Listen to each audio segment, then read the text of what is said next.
Bismillahirrahmanirrahim. Saya Profesor Zainal Arifin Hasibuan yang saat ini saya sebagai Ketua Umum Asosiasi Pendidikan Informatika dan Komputer, dan juga saat ini saya menjadi anggota Dewan Pendidikan Tinggi dan juga Dewan TIK Nasional, ya, mengucapkan selamat kepada teman-teman di UGM yang telah membentuk atau menyediakan program Magister Kecerdasan Artifisial.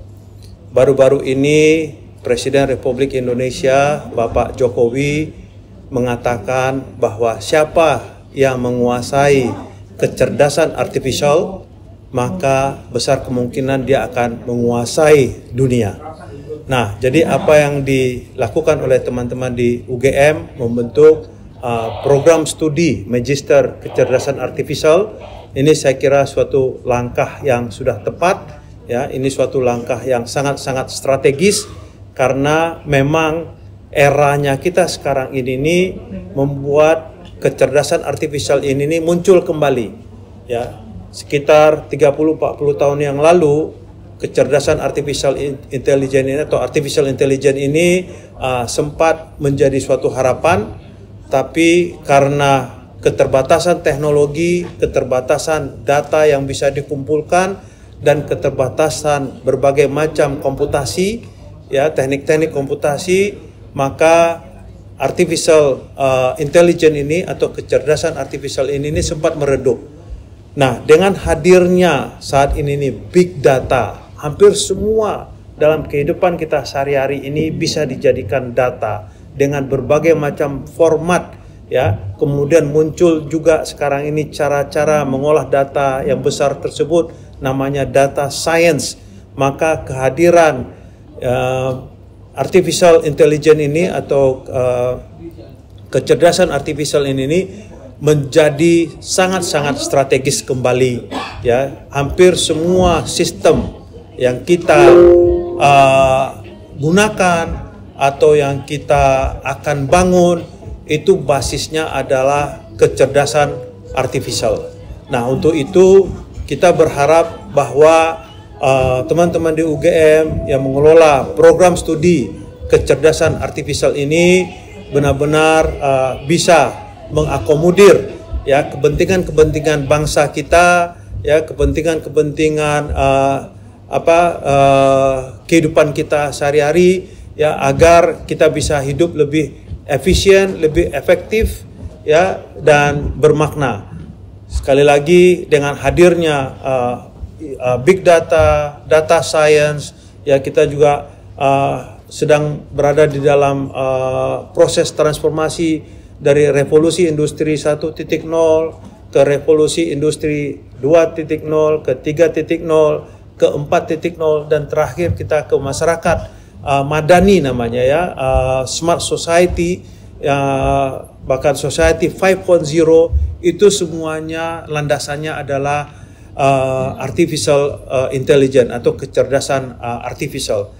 Sehingga sekali lagi kehadiran program magister, program studi magister artificial intelligence ini sangat-sangat bermakna, sangat-sangat strategis dan sangat-sangat tepat waktunya, ya, dengan lingkungan yang berubah dengan cepat, apalagi kita baru saja menghadapi pandemi, ya, 2 tahun dan sebagainya. Ini merubah paradigma, ya, berbagai macam sektor kehidupan kita. Nah, perubahan-perubahan paradigma tersebut dimungkinkan bisa untuk kita manfaatkan ke yang arah lebih baik dengan menggunakan kecerdasan artifisial ini. Bismillahirrahmanirrahim. Saya sebagai Ketua Indojis, ya, dan selaku Ketua Dewan Eksekutif Lam Infokom, turut berbahagia dan senang sekali atas dibukanya program Magister Kecerdasan Artifisial di FMIPA UGM, yang ini merupakan pionir bagi FMIPA UGM untuk berkontribusi dalam menghasilkan pakar-pakar bidang kecerdasan artifisial.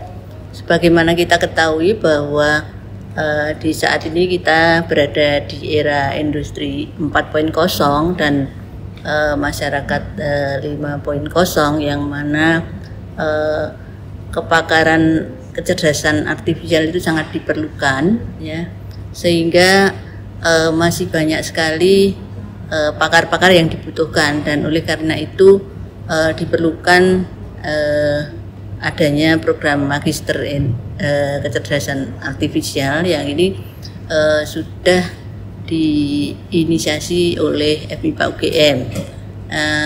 Selain itu, kecerdasan artifisial saat sekarang sangat dibutuhkan khususnya dalam mendukung kebutuhan industri.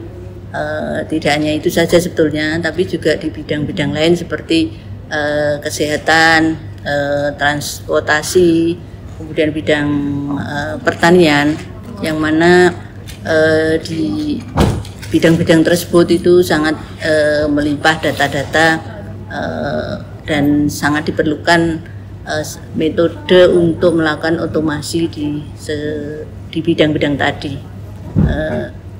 Kecerdasan artifisial itu sangat dibutuhkan di segala lini, ya, saat sekarang, sehingga kecerdasan artifisial ini merupakan satu kebutuhan untuk Indonesia, ya, sehingga program magister kecerdasan artifisial ini sangat diperlukan untuk mendukung perkembangan kecerdasan artifisial di Indonesia, khususnya melalui riset-riset yang akan dilakukan oleh program magister dan pakar-pakar yang dihasilkan dari lulusan magister ilmu kecerdasan artifisial. Halo Bapak Ibu semua, perkenalkan nama saya Daniel Oscar Baskoro, selaku Chief Operating Officer di Digital Transformation Office Kementerian Kesehatan Republik Indonesia. Dan saya juga merupakan alumni dari Ilmu Komputer Universitas Gadjah Mada tahun masuk angkatan 2010. Dan di sini saya mengucapkan selamat kepada Fakultas MIPA Universitas Gadjah Mada atas peluncuran jurusan Magister Ilmu Kecerdasan Buatan atau Artificial Intelligence yang merupakan jurusan yang dinanti-nanti bagi industri di Indonesia saat ini. Dan kita ketahui bersama bahwa ketika masa pandemi ini, kecerdasan buatan menjadi hal yang sangat penting. Kita lihat bagaimana manusia terbatas untuk melakukan mobilitas, manusia terbatas untuk berkumpul di sebuah tempat, dan hal-hal tersebut menggunakan teknologi kecerdasan buatan, terutama teknologi robot, industri menjadi tetap survive dengan adanya robot-robot yang bisa melakukan fungsi-fungsi otomatis di tengah keterbatasan kita melakukan mobilitas. Di sisi lain, kecerdasan buatan tidak hanya diterapkan di industri yang secara khusus di manufacturing, tapi juga diterapkan berbagai macam di industri-industri yang sangat penting, relevan dengan misalnya sektor mobilitas.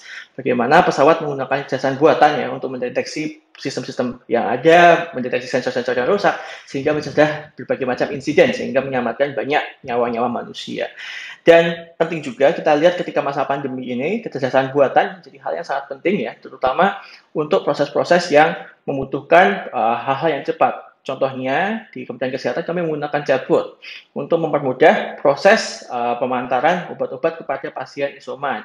Mengintegrasikan layanan telemedicine dengan layanan chatbot sehingga pasien-pasien telemedicine isoman dapat mendapatkan obat secara mudah dan gratis di depan rumahnya masing-masing. Jadi ada contoh bagaimana chatbot digunakan menggunakan teknologi kesehatan buatan untuk mempermudah pelayanan kesehatan.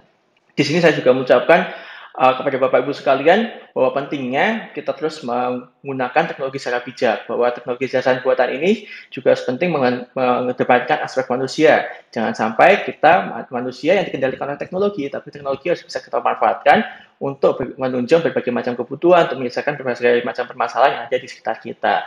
Dan akhirnya saya juga mengucapkan sekali lagi selamat ya kepada Bapak Ibu sekalian, rekan-rekan dari Fakultas MIPA atas peluncuran jurusan ini, dan semoga dengan adanya jurusan ini makin mewujudkan berbagai macam produk inovasi, terutama kecerdasan buatan yang unggul dan bermanfaat dan mampu bersaing dengan berbagai macam produk di kancah global.